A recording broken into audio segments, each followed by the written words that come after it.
Hello, আসসালামু আলাইকুম। ওয়ালাইকুম আসসালাম, কে বলছেন? আমি থানা থেকে এসআই শামীম বলছি। মোহাম্মদ জনি মোল্লা বলছেন? জি বলছি, কি দরকার? জি, আমি থানা থেকে বলছি। ভালো আছেন?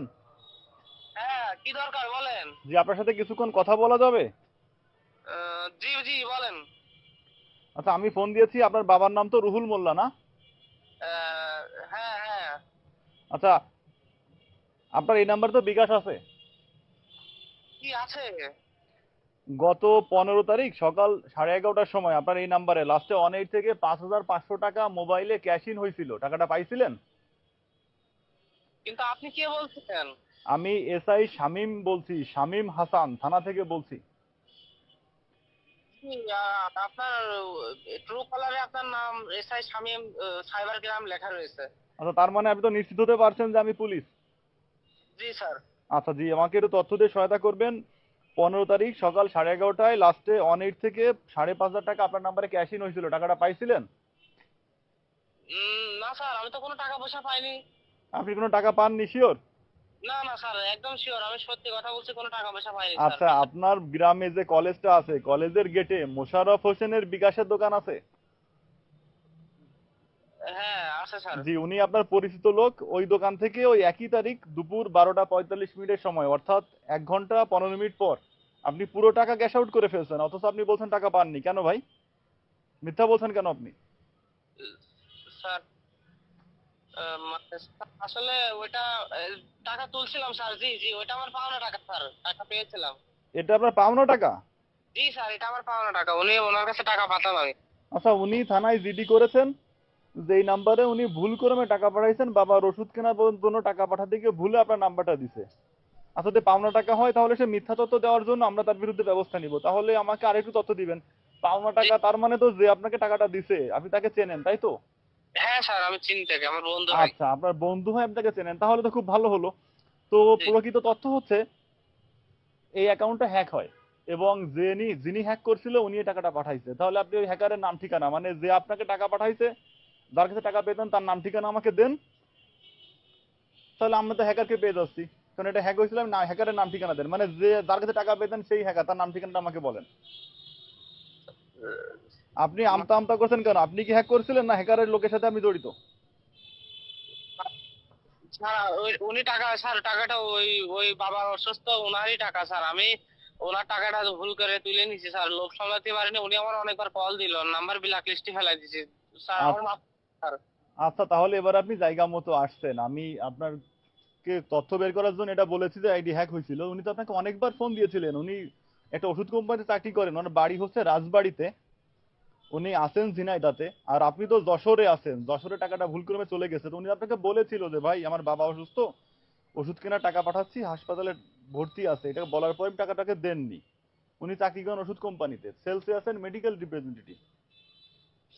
জি স্যার, কিন্তু আমি ভাবছিলাম যে উনি হয়তো মিথ্যা কথা বলছে টাকাটা ফেরত নেওয়ার জন্য। হ্যাঁ, আমি, উনি তো ওষুধ কোম্পানিতে চাকরি করে, তাহলে ওষুধ কেনার কি দরকার? উনি ওষুধ কোম্পানিতে চাকরি করে, ওষুধ কেনার কি দরকার? মানে যারা ওষুধ কোম্পানিতে রিপ্রেজেন্টেটিভ হয়ে কাজ করে আপনি জানেন তাদের কত পরিশ্রম করা লাগে। আর সবচেয়ে বড় বিষয়, টাকাটা তো আপনার না। আপনার টাকা না হলে আপনার রাখার কোনো অধিকার নেই। টাকা তার টাকা তাকে আপনার ফেরত দিতেই হবে, নাম্বার ওয়ান। আর নাম্বার টু হচ্ছে, ওষুধ কোম্পানিতে চাকরি করলে ওষুধ পাওয়া যায় ব্যাপারটা এমন না। হয়তো উনি ওষুধ কিনলে ডিসকাউন্ট পেতে পারে 10%, 15%, বা কোম্পানি যা দেয়। সবচেয়ে বড় বিষয় হচ্ছে টাকাটা যেহেতু আপনার না, আপনাকে উনি বারবার ফোন দিয়েছিলেন, বলেছিলেন আমার বাবা অসুস্থ, হাসপাতালে ভর্তি আছে, ওষুধ কিনতে হবে, তারপরও টাকাটা আপনি দেননি।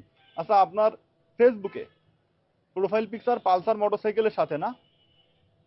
জি স্যার। নীল শার্ট পরা একটা। জি জি, আর এই আপনি তো। মুহূর্তে আপনার অ্যাকাউন্টে 8,000 টাকা আছে, ছিল হচ্ছে 142 টাকা। মোট এই মুহূর্তে আপনার অ্যাকাউন্টে আছে 8,142 টাকা, সঠিক? জি স্যার, আপনি তো আমার সব তথ্য বের করে ফেলছেন স্যার, জি, আমার ভুল আমি আমি করে দেন। আপনার A to Z সব তথ্য বের করে ফেলেছি। এবার আপনি যদি তার পাওনা টাকা তাকে ফেরত না দিয়ে দেন তাহলে আপনার বিরুদ্ধে আইনগত ব্যবস্থা নেওয়া হতে পারে। স্যার, আপনার এই নাম্বারে বিকাশ থাকলে আমি এখন এই নাম্বারে টাকা পাঠিয়ে দিচ্ছি স্যার, আমার মাফ করে দেন। আমি আপনাকে ফোন দিয়েছি আমার নাম্বার থেকে, আমার নাম্বারে বিকাশ নেই প্রথম। তো দ্বিতীয়ত হচ্ছে, আমার নাম্বারে বিকাশ থাকলেও আপনাকে আমার নাম্বারে পাঠাতে হবে না। যে নাম্বার থেকে আসছে, যে লাস্টে 18, আপনি ওই নাম্বার থেকে টাকাটা আপনার, যে টাকাটা গেছিল ঠিক ওই টাকাটা পাঠিয়ে দিবেন এবং এখনই পাঠাবেন। আমি কল কেটে দিচ্ছি, হয়তো কল থাকলে নেটওয়ার্ক পাবে না। কল কেটে দেওয়ার পর আমি টাকাটা দ্রুত পাঠাবেন। টাকা পাঠানোর পর আপনি কনফার্ম করবেন যে টাকাটা পাইছি, তা না হলে আপনার বিরুদ্ধে আইনগত ব্যবস্থা নেওয়া হতে পারে। স্যার আমি টাকা পাঠিয়ে দিলে আমার নাম থেকে কেস উঠে যাবে তো স্যার? জি, আপনি টাকা পাঠিয়ে দিলে যদি ওনার কোনো অভিযোগ না থাকে যেহেতু আপনি তাকে টাকা নিয়ে ঘুরাইছেন, আশা করি কোনো অসুবিধা হবে না। তাহলে আপনি এখনই টাকাটা পাঠিয়ে দেন। জি স্যার, আমি এখনই ওই নাম্বারে টাকা পাঠিয়ে দিচ্ছি, আমার মাফ করে দেন স্যার। জি, ধন্যবাদ আপনাকে। আমি দ্রুত টাকা পাঠিয়ে আমাকে জানান। ঠিক আছে স্যার, আমি এখনই পাঠিয়ে দিচ্ছি। যদি ভুল নাম্বারে বিকাশে বা নগদে টাকা চলে যায়, তাহলে যে নাম্বার থেকে টাকা চলে যাবে ওই নাম্বারে দিয়ে কাস্টমার কেয়ারে কল করে অভিযোগ জানাতে হবে। যদি অ্যাকাউন্টে টাকা থেকে থাকে তাহলে কাস্টমার কেয়ার থেকে অ্যাকাউন্টটা লক করে দিবে। যদি অ্যাকাউন্টে টাকা না থাকে তাহলে লক করতে পারবে না। তবে উভয় ক্ষেত্রে আপনাকে থানায় জিডি করতে হবে। থানায় জিডি করে আইনগত ব্যবস্থা নিয়ে আপনি আপনার টাকা ফেরত পাবেন।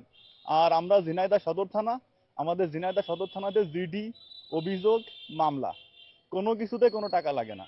আপনি নির্বিঘ্নে আপনার যখনই প্রয়োজন থানায় চলে আসবেন এবং আপনার যে কোনো প্রয়োজনে বা যে কোনো অপরাধমূলক তথ্য থাকলে আমাদেরকে জানাবেন। আর এই যে টাকাটা উদ্ধার করলাম, প্রকৃত ঘটনা হচ্ছে ভুলক্রমে টাকা চলে গেছিল। যার কাছে গেছিল সে খুব ধুরন্ধর প্রকৃতির লোক। তাই তার তথ্য বের করে নিয়ে তাকে প্রতারণার কথা বললাম যাতে সে ভয়ে টাকাটা দিয়ে দেয়। টাকা হয়তো কিছুক্ষণের মধ্যে চলে আসবে, আশা করি তার টাকাটা উদ্ধার হবে। আর সবাইকে জানানোর জন্য লাইক, কমেন্ট, শেয়ার করতে অনুরোধ করছি। ধন্যবাদ সবাইকে।